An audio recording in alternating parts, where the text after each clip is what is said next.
కశ్మీర్ అంశమే ప్రధాన అజెండాగా ఐక్యరాజ్యసమితి సమావేశాలకు వెళ్లిన పాక్ ప్రధాని షరీఫ్కు చేదు అనుభవాలు ఎదురవుతున్నాయి. వివిధ దేశాధినేతలను కలిసిన షరీఫ్ వారి వద్ద కశ్మీర్ అంశాన్ని ప్రస్తావించినా అటువైపు నుంచి స్పందన కరవైనట్టు సమాచారం. ఐక్యరాజ్యసమితి వార్షిక సదస్సు కోసం న్యూయార్క్ వెళ్లిన షరీఫ్ అమెరికా విదేశాంగ మంత్రి జాన్ కెర్రీ, బ్రిటన్ ప్రధాని థెరిసా మే, జపాన్ ప్రధానమంత్రి షింజో అబే, టర్కీ అధ్యక్షుడు ఎండోర్గన్తో భేటీ అయ్యారు.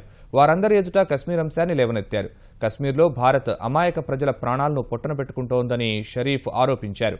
కశ్మీర్లో మానవ హక్కుల ఉల్లంఘన జరుగుతోందని పాక్ ప్రధాని ఆందోళన వ్యక్తం చేసినట్టు ఐక్యరాజ్యసమితిలో పాక్ ప్రతినిధి మలిహా లోధి తెలిపారు. అయితే షరీఫ్ ఆరోపణలపై ఏ దేశమూ స్పందించినట్టు తెలుస్తోంది. చివరకు ఐక్యరాజ్యసమితి ప్రధాన కార్యదర్శి బాన్ కీ మూన్ సమావేశాల ప్రారంభ ఉపన్యాసంలోనూ కశ్మీర్ అంశాన్ని ప్రస్తావించలేదు.